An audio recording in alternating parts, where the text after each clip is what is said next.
The presidency is backtrack, saying Mr. Wale Edun and Mr. Dangiwa were not sacked as ministers, but resigned voluntarily.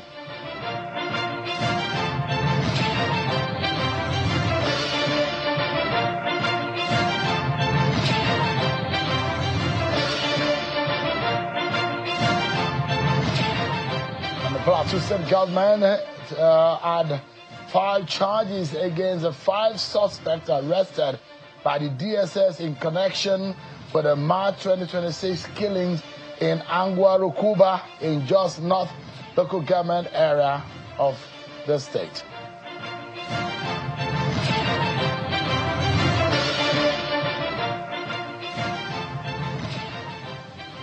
Hello everyone, welcome to the program. This is Politics Today, live on Channels Television. I'm Sean Kimale for you here in Abuja. Let's begin by letting you know that it does look like the presidency is trying to refine and amend his position on the removal of some ministers in the federal cabinet after yesterday's announcement that Mr. Wale Edun, Mr. Dangiwa have now been relieved of their duties, where the presidency says that the former Minister of Finance and Coordinator Minister of the Economy, Mr. Wale Edun, and former Minister of Housing and Urban Development, Ahmed Dangiwa, voluntarily resigned from the office before President Bola Tinubu announced their replacement.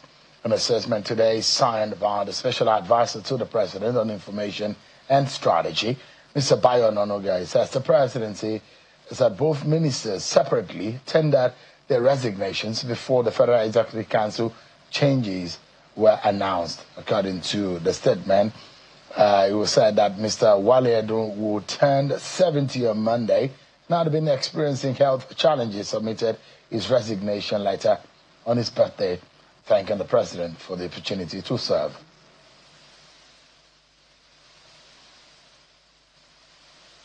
And we now know that the Federal High Court today ordered the remand of 6 defendants in the custody of the Department of State Services after they were reigned on a 13-count charge bordering on alleged terrorism at a sit-in which commenced at about 1:40 p.m. The Attorney General of the Federation, Mr. Lateef Fagbemi, informed the court that the charge was ready and sought to leave to have it read to the defendant. Proceedings were briefly stalled after the 3rd defendant informed the court that his counsel was indisposed, while counsel to the 6th defendant says his client understood only Arabic and Hausa language, prompting the courts to stand down the matter to secure an interpreter. When the court reconvened at about 2:18 p.m., all 6 defendants took their pleas and denied the allegations, pleading not guilty to the 13 counts.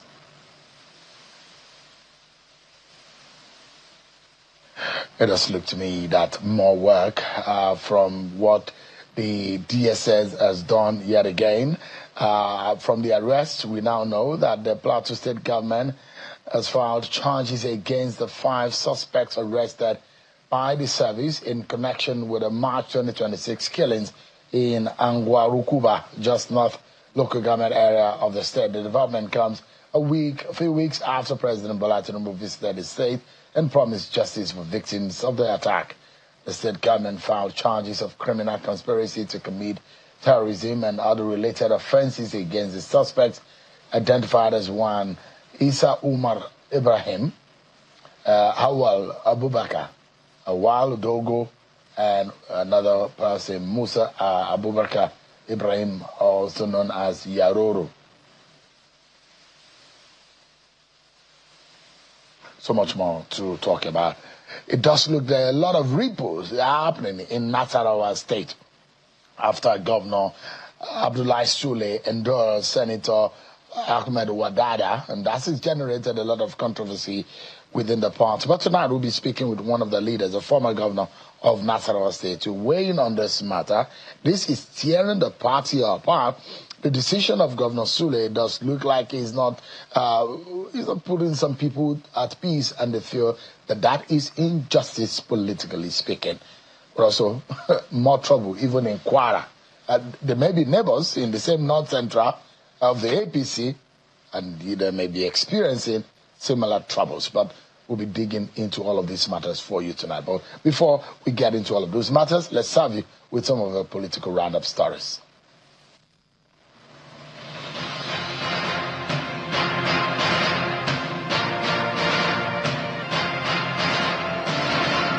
President Bola Ahmed Tinubu has formally written to the Senate seeking confirmation of several key appointments, including a new ministerial nominee and top financial and regulatory officials. In a letter read during plenary, the president requested the confirmation of Mr. Mutaka Rabe Dharma as a ministerial nominee. The Senate has referred the request to the Committee of the Whole for consideration, with a directive to report back as soon as practicable. The Supreme Court has reserved its judgment in the appeal filed by the Turaki-led group of the People's Democratic Party, seeking to upturn the judgment of the Court of Appeal, which nullified the conduct of the party's national convention held last year in Ibadan. A 5-member panel of the Apex Court announced that its judgment will be delivered on a date to be communicated to all parties in the appeal. Justice Garba Muhammad, who led the 5-member panel, made the announcement shortly after lawyers representing parties in the appeal adopted their processes as brief of their arguments for and against the appeal. Similarly, the Supreme Court has also reserved judgment in the appeal by the national chairman of the African Democratic Congress, David Mark, challenging the jurisdiction of the court to intervene in the internal affairs of the ADC. A 5-member panel of the Apex Court, led by Justice Garba Muhammad, disclosed this shortly after lawyers representing parties adopted their briefs of arguments for and against the appeal. Counsel to David Mark, Jibrin Okutekpa SAN, in urging the courts to allow the appeal, submitted that the Apex Court had on March the 21st, 2025, in a judgment, put an end to the issue before the court when it held that no court has jurisdiction to entertain cases bordering on internal affairs of political parties. Mr. Okutekpa therefore urged the Apex Court to allow the appeal and held that the trial court lacked the jurisdiction to entertain a suit bordering on the ADC's internal matters. The national chairman of the Labour Party, Senator Nana Usman, is calling on all aggrieved members of the party to sheathe their swords and work for the development of the party. Senator Usman stated this during the annual inspection and verification exercise conducted by the Independent National Electoral Commission in Abuja. While responding to the judgment of the Court of Appeal, which affirmed her as the authentic chairman of the Labour Party, the chairman notes that there is no victor nor vanquished, noting that her leadership is focused on internal restructuring and growth, with plans to strengthen its grassroots presence and membership base. Senator Tony Nwoye has been appointed as a new minority whip of the Senate, following a series of defections to the All Progressives Congress APC. Senator Nwoye, who represents Anambra North Senatorial District, was unanimously chosen by the Senate Minority Caucus to assume the position. His emergence comes after his predecessor, Senator Osita Ngwu, defected from the PDP to the APC today. In a letter read on the floor of the Senate by the Senate President, Godswill Akpabio, Senator Ngwu says his decision was informed by his desire to align with the Enugu State Governor, Peter Mba, and President Bola Tinubu. The People's Democratic Party, led by Abdurrahman Mohammed, has fixed May the 17th and 18th for the primaries to select its presidential candidate ahead of the 2027 general elections. The party's schedule of pre-election activities released by the National Organizing Secretary, Umar Bature, while primaries for State House of Assembly and governors is slated for May 25 and 27, respectively. The PDP also pegged the cost for the presidential nomination and expression of interest forms at 51 million naira and governorship form at 21 million naira. Justice Waziri Abdulaziz of the Court of Appeal Makurdi has affirmed Mr. Kenneth Udeze and his national executive of the Action Alliance as the authentic chairman of the party. The appeal followed a suit challenging the validity of the National Convention of the Action Alliance held in Abuja on 22nd of February 2025. In the suit, Dr. Manga Asha had approached the court to set aside the outcome of the National Convention on the grounds that Chief Kenneth Udeze and Mr. James Vernimbe were not the legitimate national chairman and secretary of the Action Alliance and therefore lacked the powers to conduct the National Convention. Upon deep consideration of the facts and evidence, which included the various judgments of court of competent jurisdiction, which had affirmed Chief Udeze as a legitimate member and national officers of the party, the court dismissed the suit and held that the National Convention and the decision taken by the Udeze-led NWC was valid. While responding to the judgment, Udeze described it as a vindication of the rule of law, noting that the Action Alliance is ready to play its prominent part in the electoral process.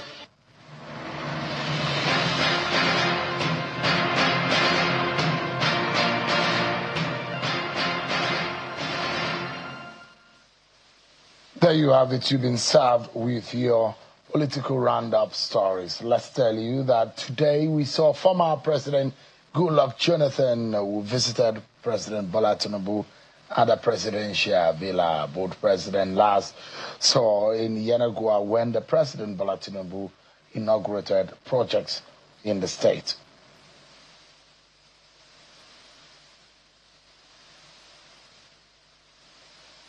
Tonight our attention and our focus will be in the meantime, the first turn to Nasarawa State, where early political maneuvering ahead of the 2027 governorship election is already exposing deep fault lines within the ruling APC at the center of the unfolding drama. Governor Abdullahi Sule's controversial endorsement of Senator Ahmed Wadada as his preferred successor, a move that has triggered sharp reactions across party ranks, raised questions about internal democracy and steered concerns over the balance of power within the state, but the contest is far from settled, with multiple power blocks emerging, including the reported interest of former Inspector General of Police Mohammed Abubakar Adamu. The race is fast becoming a test of the APC's cohesion, negotiation strength, and the ability to manage competing ambitions without fracturing. So where does the party go from here? Is consensus still possible? Or is Nasarawa State heading, APC in Nasarawa State heading for a bruising primary battle? And what role do key stakeholders, including former governors and party leaders, intend to play in shaping the outcome? I guess perhaps this is where the trouble began when the governor, Abdullahi Sule, made his mind known about where he's going. I'd like you to listen to Governor Abdullahi Sule when he said to APC stakeholders that this is where he was going as far as the candidacy of the APC in the governorship election in 2027 in the state is concerned. Take a listen to Governor Sule. His or her capacity to ensure that this state. So by the time we came to that, I now started making one or two consultations, and unfortunately it leaked. So when it leaked, now it made it impossible to keep the information to myself. And that is the reason why I had to now gather an emergency meeting yesterday morning to disclose to them that I finally believe that if we put on Senator Aliyu Wadada, he will be able to.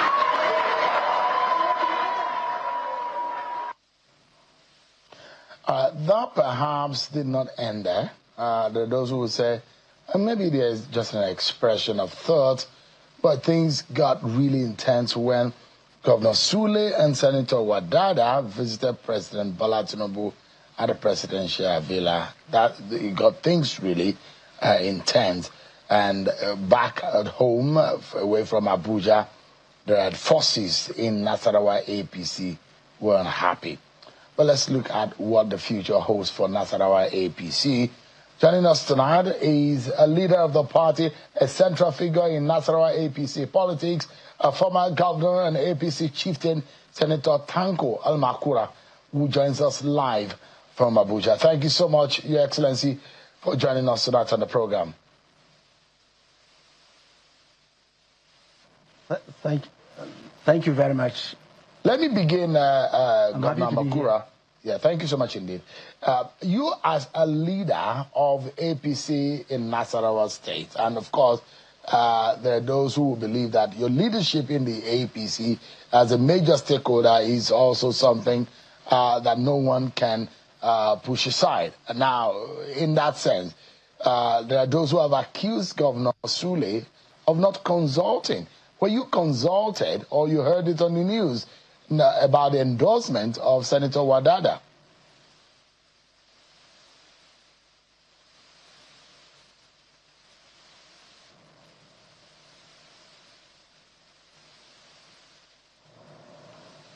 Your Excellency, I don't know if you can hear me. I was asking if whether or not you were consulted by Governor Sule, or you just had it on the news, over the news, that he had endorsed Senator Wadada. The network has just ceased, but if I can recall what you were saying before it went off, you are talking about my views about the visit to the visa with Wadada to meet Mr. President as his own preferred successor. I think to a large extent this to me is an aberration and is a little too hasty, that at this point in time, when the party has not actually brought out its guidelines for the exercise, and in spite of the fact that quite a number of people are angling for this position, and given the fact that there was no proper consultation amongst critical stakeholders and unanimous understanding with regard to the position of the state or of the party, and I feel for the governor to take anybody, not even Wadada, to Mr. President at this point in time is a little too hasty, and is a violation of the due process that this side is supposed to ensure. So, Your Excellency, you are saying categorically that you were not consulted. I can say without any fear of contradiction that I was never consulted before any candidate was taken to the villa to show Mr. President. The state, Governor Makura, by Governor Sule, regarding Senator Wadada, what do you make of that statement and the endorsement? Can you come again? Because it's sitting still again. Earlier on, we played a clip with Governor Sule talking about his reasons for endorsing Senator Wadada. What do you make of that statement? No, I think that the statement that Wadada is his choice, I think, is being very unfair to the people and party of Nasarawa State. Nobody deprives the governor of his own right, democratic right, and constitutional right to have a choice. This is okay. Nobody stops him. Nobody is worried about whoever he wants to support or wants to succeed him. But no matter how much he is in a hurry to have who will succeed him, due process must be followed. And the due process has to be either consensus or direct primaries. And not long ago, about 2 weeks ago, we had a meeting with all stakeholders in the Governor's Lodge in Abuja. And we're all agreed that it's going to be direct primaries. The contentious issue of zoning was even shelved off. The governor himself categorically confessed to have made a mistake in calling for the issue of zoning, because what I used at my period was what I call the brother's keeper idea, the doctrine of brother's keepers. And we agreed on that day that the vehicle, the process that will be used to bring out the choice of the party will be direct primaries. He even confessed in his interview with the press shortly after the meeting. So I'm really shocked and surprised. Not me. A lot of people appear that it is not fair on the party, it is not fair on the stakeholders, because we are never consulted. And I think it is also not fair for Mr. President that somebody should be taken to him without consensus, without a unanimous understanding or agreement or even consultation. What would you regard, or what do you make, or what would you describe as due process in your own thinking, Governor Makura? What is due process? Sorry, can you come again? It's still ceasing. You talked about due process. What, in your own thinking, is due process? What do you think should have been done that Governor Sule did not do? Okay, thank you very much.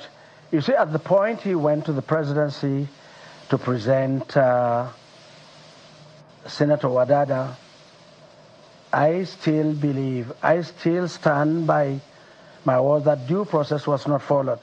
In the first instance, there was no consultation, to me particularly, and many other stakeholders that ought to know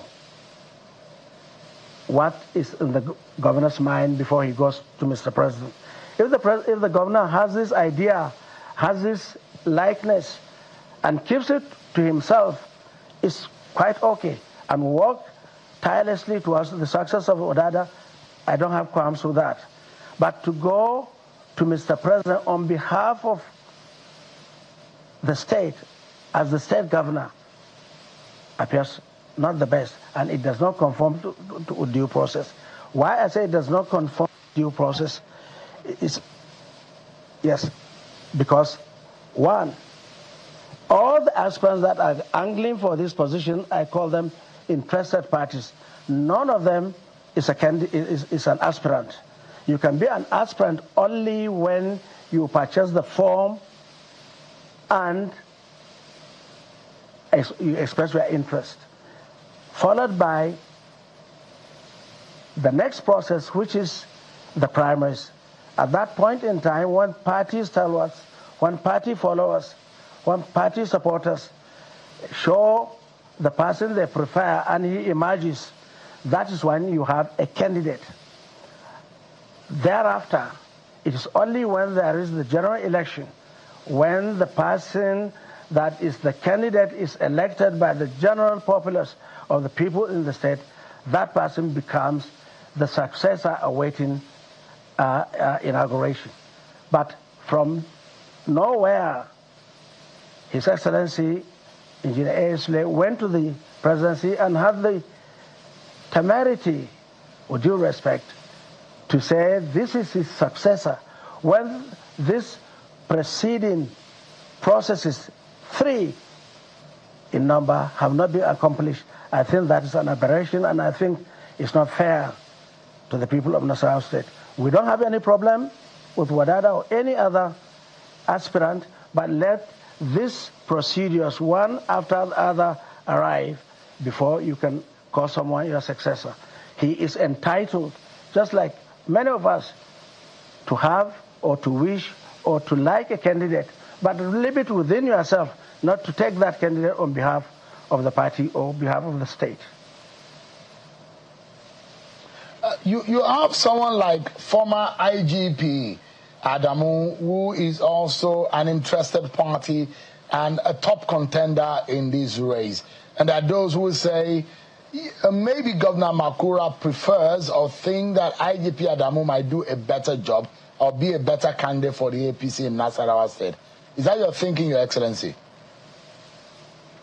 Thank you very much. It's not an issue of whether Tanko Al-Makura prefers one candidate or another. As a former governor, as one of the critical stakeholders in the state, and as one who has tediously worked assiduously to ensure that this party grows in Nasarawa State, as one who had been part and parcel of the merger exercise representing CPC, as one who became the APC president and the APC governor in Nasarawa State with the merger, I feel a sense of duty, a sense of responsibility, a sense of commitment to the party to ensure that everything that is being done is done in line with the guidelines and the rules of the party. The issue about liking someone as against another, I think is just speculative. The person I most prefer to win and represent the party during election is the person who has done the best he can to ensure that the party wins. The person who has moved around the entire state constituency, consults with people, expresses his own ideas, and shows covenant with the people. So, as far as I'm concerned, amongst all these candidates, virtually all of them have participated actively in the past 1 year in going and soliciting people's support. And to me, IG Abubakar is among the top of them that has worked assiduously to propagate the party, to encourage the party, to stimulate lightness and activity in the party by doing so many other things. There are also many others like Nasarawa, like Faisal, like the Accountant General, like Wadada himself. Virtually all of them were all around the state working towards ensuring that people understand their manifesto and support them. However, I would not want to say this is my preferred candidate, because as a leader, I would want the person who would definitely ensure that my party succeeds. And Inspector General of Police Abubakar Adamu appears to be one of those that make the party attractive, that makes the party consolidated, that makes the party really an attraction for a lot of our supporters, including people from other political parties. Would you say, Governor Makura, that the kind of protest and agitation that trailed Senator Wadada's endorsement by Governor Sule, and we saw those who are supporters of IGP Adamu against Governor Sule's decision, does it show that there is some kind of popularity of IGP Adamu in the race in the state? And perhaps those who believe that maybe it belongs to your own school of thought as far as this race is concerned?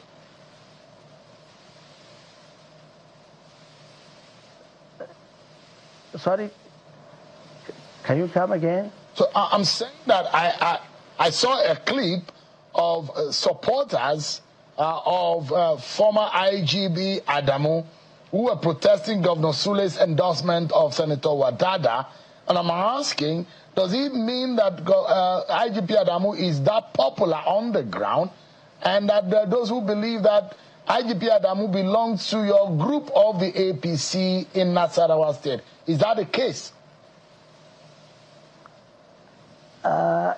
Sorry,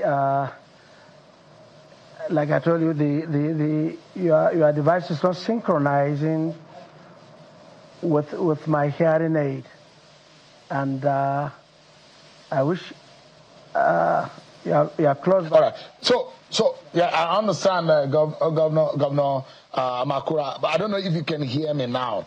The way forward will be one thing a lot of people will be looking forward to. How do you fix this if some stakeholders are not happy? What is the way forward? As a leader of the party in Nasarawa State, what's the way forward?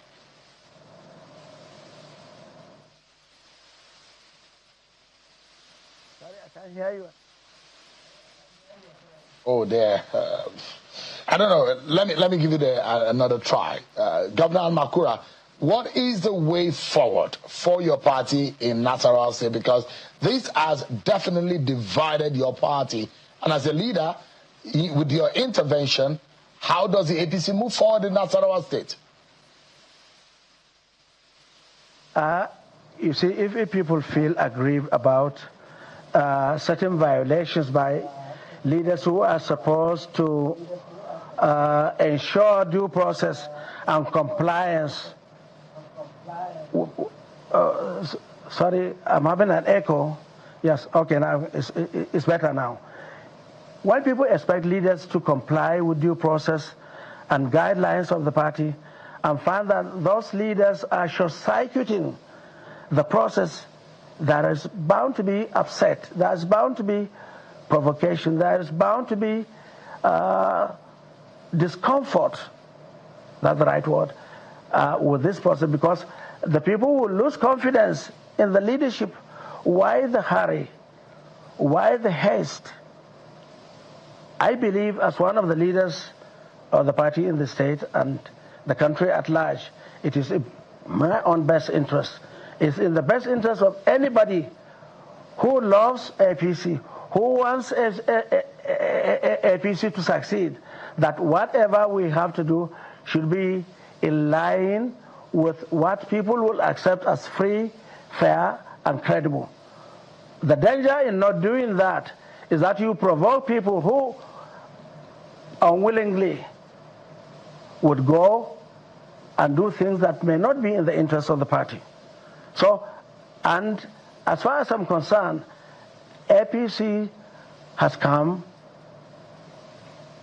strong in the country by the performance it has done, by the performance of the people that occupy the various elected positions. So we want to maintain that streak of success, especially that we are very close to election. Everything that we have to do in proper perspective, so that our supporters will be comfortable to support the party, not only in primaries, but even during general elections. Finally, and quickly too, Governor Makura, there are those who believe that, but you had the opportunity of picking your successor. Why are you opposing Governor Sule from picking his successor? Thank you very much. I think that has to be corrected. Not only me, virtually every governor has a right to wish to have a successor. Every sitting governor on his way out, what will comfort him and give him some kind of rest of mind is to ensure that whoever emerges in the process is someone that he can trust, is someone that he has confidence that such a person would be able to deliver and even go beyond where he has stayed, what he has achieved. In my own case, yes, I had a preferred candidate, and that preferred candidate is Engineer Sule. However, I did not fast-track that desire at the expense of the process that is supposed to give every contestant the comfort to believe that the process would be free and fair. What I did at that point in time, 6 months before the primaries, after looking at most of the candidates, it dawned on me that I would prefer Engineer Sule for so many reasons. And I decided to support him because at the point we were at that point in time, there is a senatorial zone that since the creation of the state, that senatorial zone has not been able to produce a governor in the history of the state. And if we left them on their own, it was most unlikely that they would be able to muster the numerical superiority to bring a governor from their side. Governor Makura, So, what I tried to do was to ensure the application of doctrine, of brothers keepers. I met with traditional rulers, I met with critical stakeholders, I met with virtually all the groups that were visible to ensure the success of the exercise, to appeal to them that even though it is everybody's right to contest, and everybody is free to contest, I would prefer someone from the northern zone. This is to ensure that these people are considered as part and parcel of the state, to ensure equity, to ensure justice. Governor Makura, yeah. But we're totally out of time. Thank you so much indeed. Senator Makura, former governor of Nasarawa, said, many thanks indeed for your thought tonight on this subject matter. And I wish you, your party, and the state of Nasarawa the very best in the coming days. Thank you so much indeed. Thank you very much. Well, we take a break, everyone. But when we return, I'll take you to another looming disaster, this time around in Kwara State. Zoning is tearing Kwara politics apart, and I'll be speaking with the former Attorney General of the state and Commissioner for Justice and the Senior Advocate of Nigeria. Where does the APC go from here? After this break.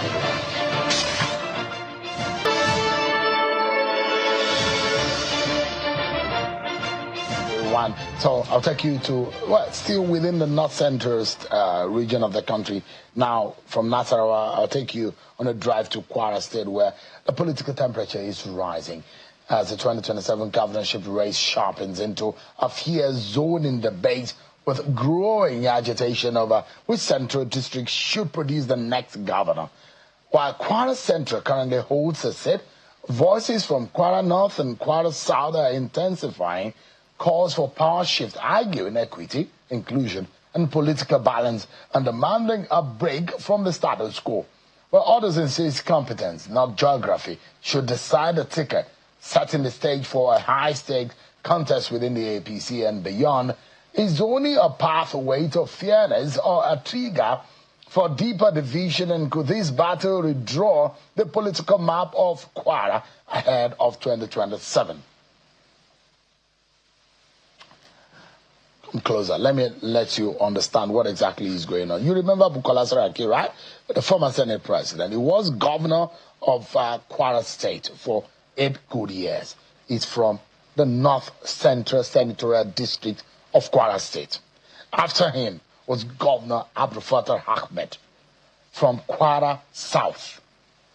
8 years. Now, the incumbent governor is from Kwara Central. Now, don't forget, the last time we heard anybody from Kwara North being governor of Kwara State, he's a man called Shaba Lafiaji. Yeah. And so those who say, yes, South and North is not added as much as the kind of opportunity that Kwara Central has had, but what exactly does this mean? And how will Kwara navigate? Kwara seems to be a real big political battlefield in the 2027 election equation.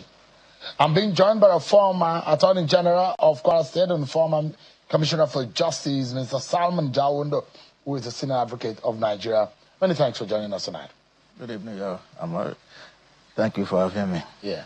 You are an advocate of Kwara North getting the shot at the governor or the governorship seat. But those who will say, look, the political permutations does not favor Kwara North. Kwara Center still hold a dominance. And if you see the major force and the names that are coming up, the likes of Ambassador Yaya Seriki from Kwara Central, Senator Oluri Egbe, Kwara Central, Senator Saliu Mustafa Kwara, and these are the top candidates that are in the running in the APC in Kwara State. And those who will say, the likes of Bukola Saraki in the opposition are waiting in the wings, waiting for what the APC will do. The numbers are not in favor of Kwara North.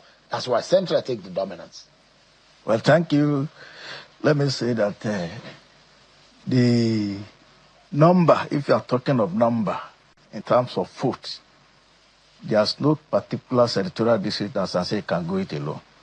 Yes, it is true Kwara Central has the majority of the population and the majority of registered voters. But what has been the result of elections in the last 3 elections in Kwara State? That is when we talk of the figure, the vote itself. Then we also talk of the spread, because the Constitution by Section 79(2) says that not only you must have the majority of vote cast, you must also have the spread. That is 1/4. That's 25% of vote cast in not less than 2/3 of the local government in the state. We have 16 local government. It means you must have 25% in a minimum of 10 states. That is apart from having the majority. Now, if you look at the previous elections, in 2015, the Kwara Central, with the largest population, returned a vote of 118,567 for APC. Kwara North returned 89,496, which represents 30%. Kwara Central represents 40%. Then Kwara South, 87,769, which represents 20%. In 2019 election, Kwara Central returned 129,806 votes. Kwara North returned 105,593. That represents 31.84%. Kwara Central represents 39.15%. The Kwara South, 96,147, representing 28.099%. In 2023, Kwara Central.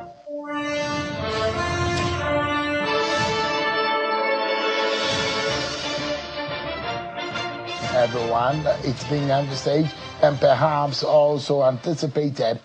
We now understand that Mr. Adelabu, the Minister of Power, has resigned his position in the federal cabinet. There was a statement earlier today about the plan to hand over and move on after meeting President Bola Tinubu yesterday. Justine, Mr. Adebayo Adelabu, the Minister of Power, has resigned his appointment in the federal cabinet as minister. Our closing moment now with Mr. Salman Jawondo, a former AG and Commissioner for Justice of Kwara State. We just have less than 60 seconds to close. Is the APC looking at the politics of things and the intrigues? If you go to the north, who says that the opposition will not go to the north today? That's the easiest way to win election in Kwara today, because the south will not vote for anybody from central. That is it. Now, and that's the only way you can go get the spread. The south and the north can get the spread. The Kwara Central of the 4 local government, we need any of the 2 to get the spread. That's number 1. Number 2 is that whatever Bukola Saraki does is just on paper that people are saying. APDP is finished in Kwara South today. And I'll tell you, the ADC in Kwara is a split over from Saraki group. And they are irreconcilable.